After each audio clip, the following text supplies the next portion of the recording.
Hordoftoonni Itoophiyaa naannoo keenyaa bakka nagaan dhuftanii Dr. Urgoo Jaallatee har'a kanaan dhufe waa'ee maloota uumamaa fayyadamanii dubaroonni maloota uumamaa fayyadamanii akkamitti dahiinsa ittisu yookaan natural method of birth control kan jedhamu isinitti muufan dhufe wanti malli kun dubarootaa qofas miti bakki ittiin nan dhiirallee ta'uu ni jira. Sanan isinitti muu dhufe akkuma yaadattan torbee darbe maloota ammayyaa yookaan immoo modern method of birth control kan jedhu irratti yeroo darbe isinitti himeen ture. Haa ta'utii garuu har'a maloota uumamaa kanatti akkamittiin fayyadamanii ulfa ittisuun danda'ama kan jedhu isinitti muufan dhufe.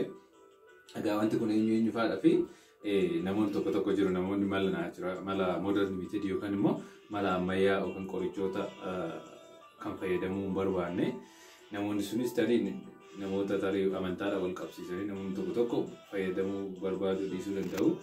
Akkasumas immoo namni tokko qoricha yookaan meeshaa dahiinsa ittisuuf fayyadamuu hin barbaadu ta'a. Fedhan qabu ta'a. Warra akkasiitiif malli kun miidhaa waan hin qabneef yookaan immoo adverse effect isa nuti jennu yookaan faayidaa hin barbaachisne side effect adda addaa kana waan hin qabneef namoonni tokko maloota kana ni filatu. Maloonni kunis eenyu fa'aa kan jedhu maloota arfan wayiiti tokko wajjin laallaa hanga dhuma sagantaa keenyatti nu wajjin tura. Fuleeti dabalaa ilmi namaa doggoraa turee bulee dabalaa. Egaa hordoftoota keenya malli kun maloonni uumamaa malee jedhu kun mala afur wayiiti. Malli kun eenyu fa'aa akka ta'e akkamitti immoo mala kana fayyadamuun danda'ama.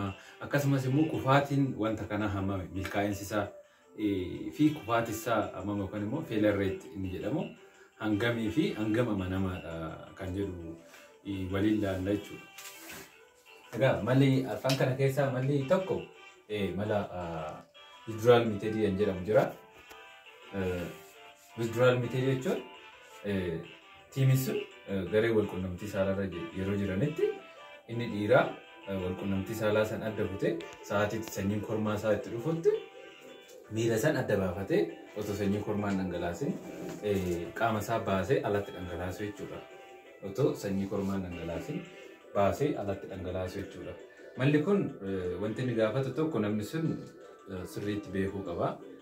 Sanyiin kormaa isaa yeroo itti dhufu sirriitti yoo qulqulleessee hin beekin malli kun kufaa jalaa ta'a jechuudha.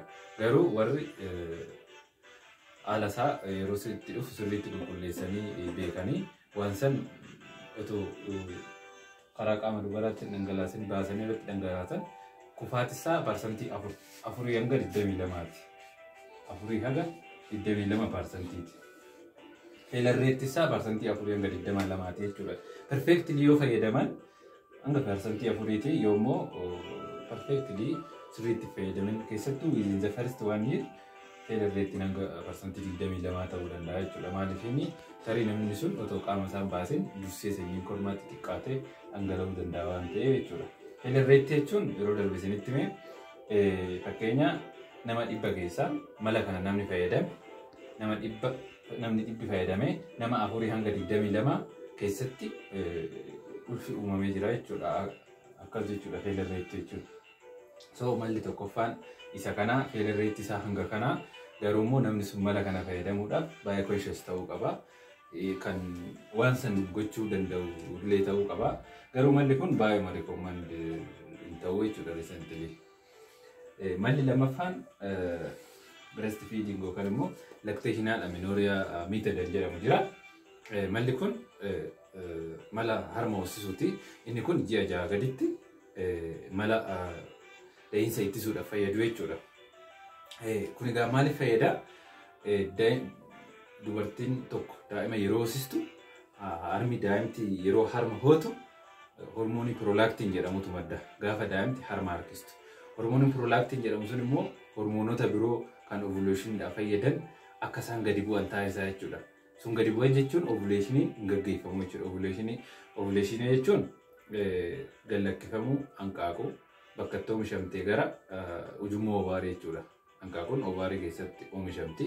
Ovaarii san keessaa gallakkifamtee yoo ujummoo ovaarii keessa dhaqxu sun ovulation jedhama. Yeroo achi dhaqxutti carraan ulfaa'uu kan jiraatu jechuudha. Kanaaf akka ovulationiin kun hin gaggeeffamne godha jechuudha. harma hoosisuun. Garuu kan harmi hoosisuun kun akka mala da'insa ittisaatti fayyadamuudhaaf wantoota guutuu qabattu jira. Isaan maanii tokko daa'imti ji'a 6 gadi ta'uu qaba. Ji'a 6 ol warra ta'eef fayyadamu. Ji'a 6 gadi ta'uu qaba. Lammaffaa dubartiin sun marsaa laguu arguun qabdu. Marsaa laguu argite taanaan ji'a 6 already malli sun fayyadu jechuudha. Marsaa laguu arguun qabdu lammaffaan isaa. Sadaffaan immoo daa'ima san yeroo yeroodhaan harma hoosisuu. Guyyaa sa'a 3 halkan akkas sa'a 4 regularly kan hoosistu yoo ta'e. Arfaffaan immoo wanta dabalataa yoo hin kennineef.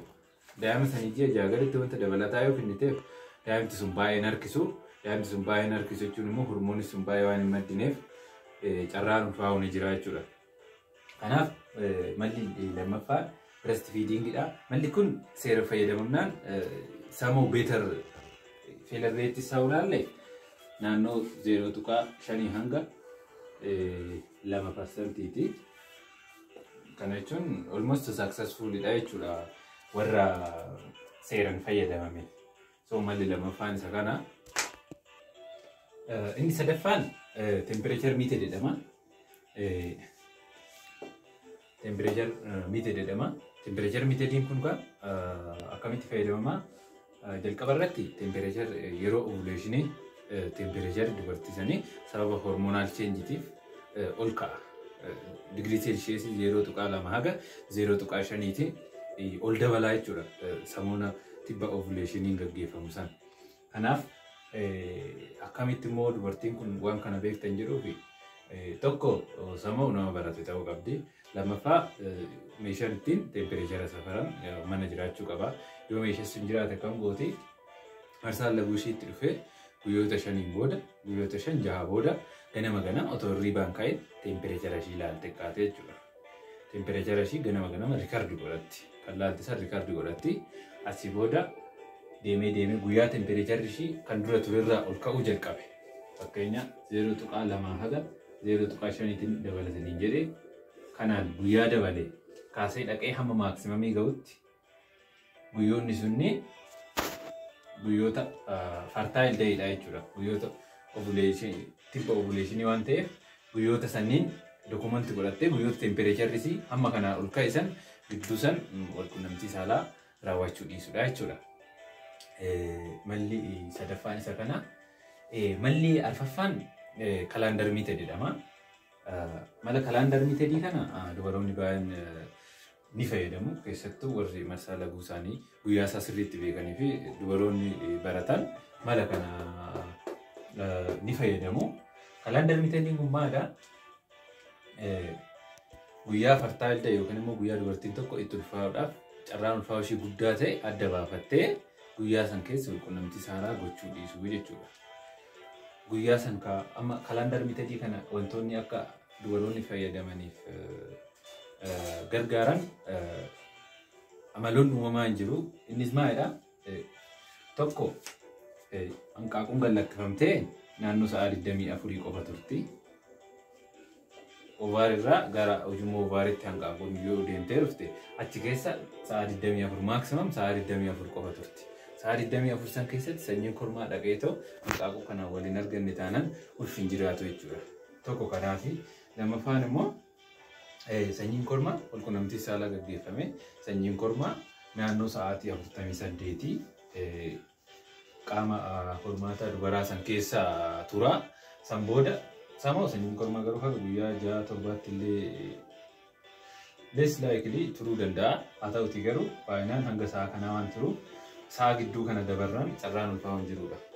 Kanaaf guyyaa kana akkamitti adda baafatu dubaroonni kan jedhu yoo deemnu tokko mala kana fayyadamuudhaaf ulaagaalee guutamuu qabantu jira. Ulaagaalee sun maalidha? Tokkoffaa dubartoonni sun ji'a 6 marsaa laguu isaanii saayikilii marsaa laguu isaanii ilaaluu qabu. Maal laaluu?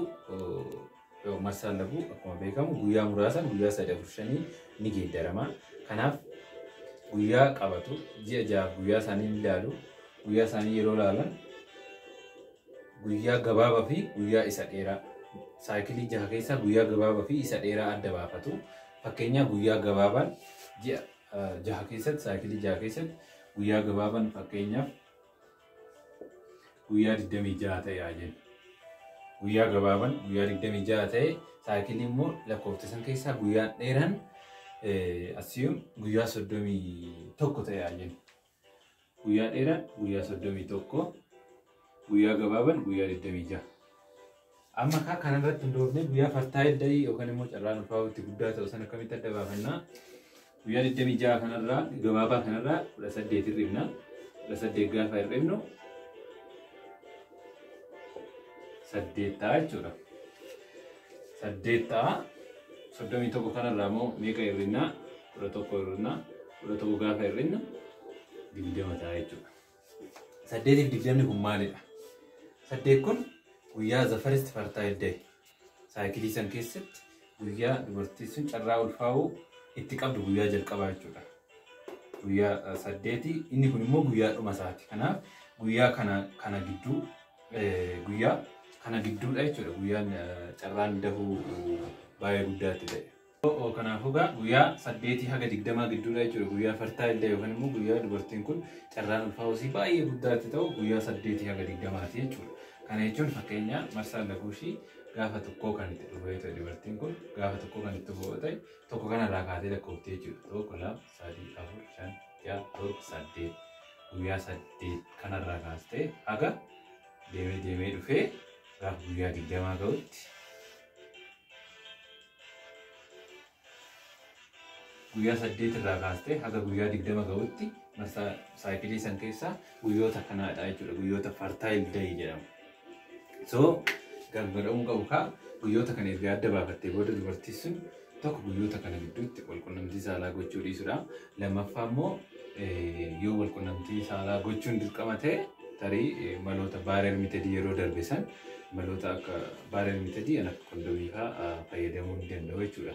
Garuu immoo faallaa kana dubartiin tokko ulfaa'uu yoo barbaadde guyyaa ishiin baay'ee carraan ulfaa'uu ishiitti guddatu guyyoota kana keessaa achi keessaa guyyaa 14ffaa fi 15ffaadha. Fakkeenyaa dubartiin kun guyyaan carraa ulfaa'uu ishii baay'ee guddaatti ta'e jechuudha. As keessallee fertile day jedhamu malee maximumly guyyaan ulfaa'uudhaaf carraa guddaa guyyaa kana 14ffaa fi 15ffaa kana jechuudha dubartii kanaaf. Kanaaf yoo ulfaa'ullee barbaadde guyyaa filatamaan guyyaa kanadha jechuudha. Fakkeenyaaf dubartii biraa immoo guyyaa 3 otoo fakkeenya guyyaa 3 kan itti dhufu ta'e Marsaan Laguushii guyyaa 3 irraa kaatee lakkoofte jechuudha. Tokko, lama, sadii, afur, shan jettee 8 kan ishee makaa aduu 10 ta'a jechuudha guyyaa 8ffaa. Akkasumas isa kanas akkuma sanii jechuudha. Ifa sanii ta'e jedhee yaada. Egaa kalaandar mitadiin kana kalaandar mitadiin baay'ee feeler irratti isaa sammuu hayiidha. Naannoo parsantii 25ti feeler irratti isaa. Kanadha. Garuu kan jeneraalii maloonni kalaandar mitadii ta'e maloonni leensa itti sanan biroo kun baay'ee xiqqoo amanamummaa isaanii gadi bu'aa waan ta'eef more of recently baay'ee akka fayyadamamu baay'ee gorfamu jechuudha. More of modern mitadii akka fayyadaman gorfama malee mala natural mitadii kana feeler rate isaa hayi waan ta'eef warra duraa jennisan tarii warra amantaan kan dhoowwu ta'e warra immoo tarii qorichoota fayyadamu sababa gargariitiif qorichoota fayyadamuu hin dandeenye mala kana fayyadamuu qabu. Mala kana fayyadamuudhaaf garuu hubannoo sirriitti qabaachuu gaafata.